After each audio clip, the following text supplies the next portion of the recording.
Ngayong taon, maraming senior citizens sa Pilipinas ang nagtatanong, totoo ba na magkakaroon ng dagdag sa pensyon? Kailan ito magsisimula? At higit sa lahat, kasama ba ako rito?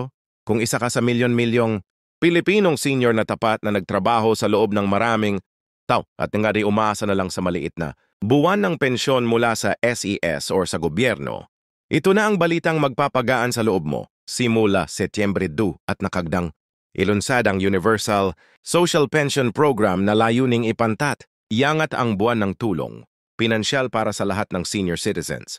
Kasama na rito ang mga wala ng FEs o kahit anumang pribadong pensyon.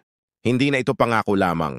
Ito ay bahagi na ng aktwal na plano ng gobyerno para sa DUA at 25 National Budget at isinusulong na ngayon, mismo sa Kongreso. Ano ang ibig sabihin ng universal?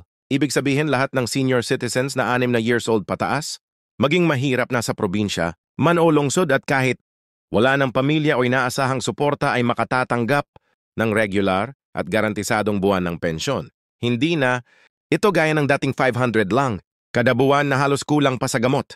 Ayon sa mga draft proposal at panukalang batas, posibleng umabot sa 1,000 hanggang kada buwan ng bagong halaga ng social pension simula Setyembre 2 at 25. Matagal nang isinusulong ng mga senior citizens, groups at ilang mambabatas ang ganitong sistema. At lang ngayon sa wakas may malinaw ng direksyon at petsa kung kailan ito magsisimula. Hindi ito fake news. Hindi rin ito pangako lang na walang kasiguraduhan. Ito ay dokumentado, sinusuportahan ng datos at bahagi ng social protection framework ng bansa. Kaya kung ikaw ay senior na or may mahal sa buhay na senior, manatili sa video na ito dahil ipapaliwanag natin ang buong detalye. Sino ang kwalipikado, paano mag-apply, at ano ang dapat mong gawin bago dumating ang Setyembre 2 at 25, tuloy-tuloy ang pag-angat ng benepisyo at siguradong matutuwa kayo dito.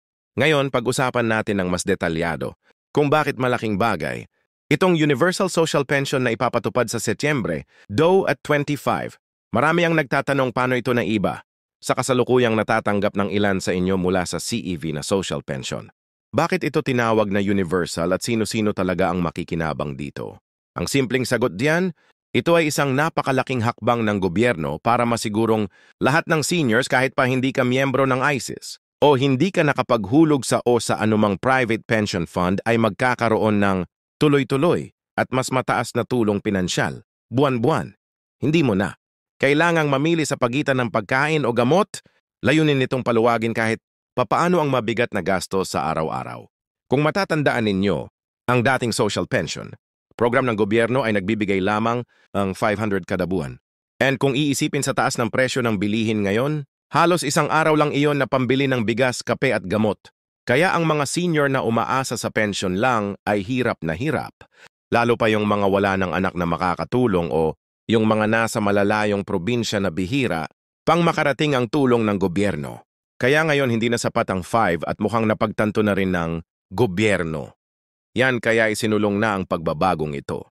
Ngayon dahil sa bagong programa hindi na limitado sa mahihirap lang ang makakatanggap. Kaya nga tinawag itong universal. Ibig sabihin pantay-pantay hindi mo na kailangang dumaan sa masusing assessment. Hindi mo na kailangang magpakita ng proof of indigency at hindi mo na kailangang umasa sa kapitan ng barangay para lang maisama sa listahan. Basta senior ka na at rehistrado ka sa CCI o may senior citizen may tansa ka ng makasama sa listahan ng makakatanggap buwan-buwan. Siyempre kailangang ayusin ng SETV ang listahan para wala nang makalusot na hindi kwalipikado. Pero ang direksyon ay malinaw. Isama ang lahat ng tunay na seniors. Isa sa mga tanong na laging lumulutang ay kung pwede bang sabay makatanggap ng pensyon at itong universal pension. Ayon sa mga panukalang batas na isinusulong ngayon, ang sagot ay pero may limitasyon. Kung ang natatanggap mong SSD pension ay mababa, posible kang makatanggap ng dagdag sa pamamagitan ng Universal Social Pension. Halimbawa, kung ang buwan ng SSD pension mo ay 1,000 lang, at ang minimum na target ng Universal Pension ay 1,5, maaari kang bigyan ng 500 na dagdag para umabot ka sa presyo. Hindi ito double pension kundi parang top-up para hindi ka maiiwan sa laylayan. Layan itong iangat ang kita ng lahat ng seniors. Sa isang basic minimum level na sapat sa simpleng pamumuhay, may mga senador at kongresistang matagal nang nagsusulong ng ganitong klaseng pension system.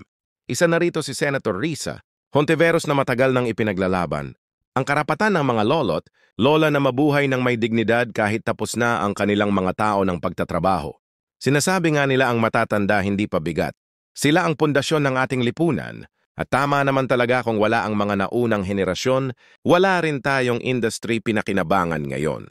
Kaya makatarungan lang na mabigyan sila ng tamang suporta ngayong taon kasama na sa mga deliberasyon ng DU at 20 national budget ang pondo para sa Expanded and Universal Social Pension ayon sa mga ulat.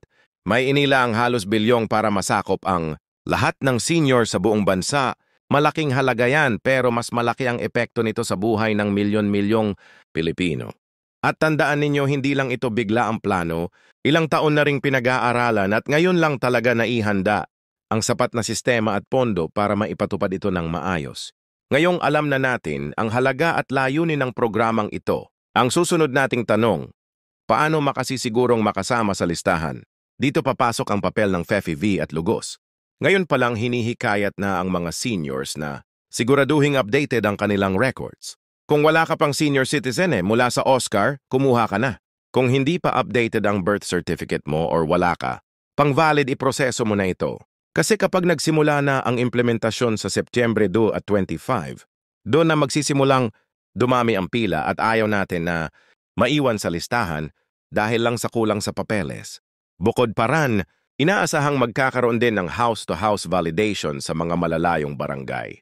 Layunin itong masigurong walang maiiwang senior kahit pa nasa bundok ka o malayo sa sentro ng bayan.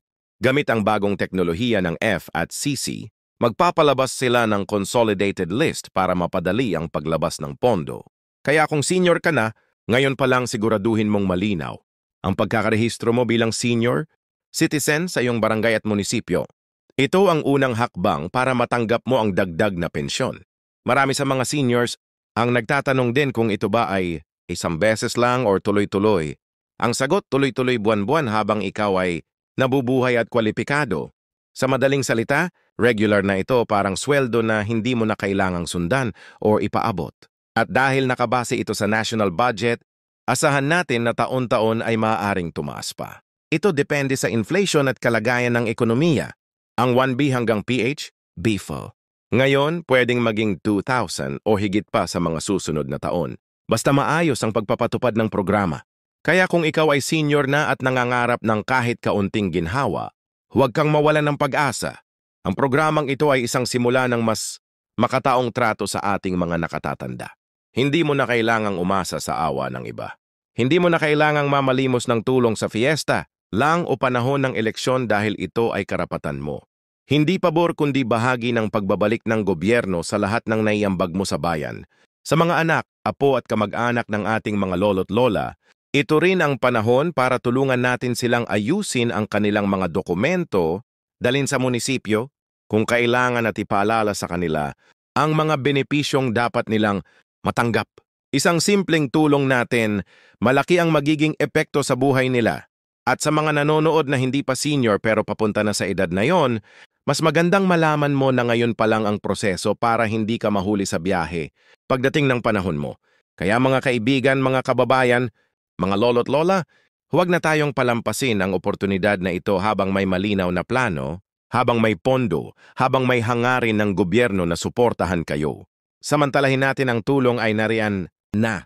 Kailangan lang nating maging handa para ito'y makuha simula. Setyembre 2, at ito na ang bagong mukha ng social pension sa Pilipinas.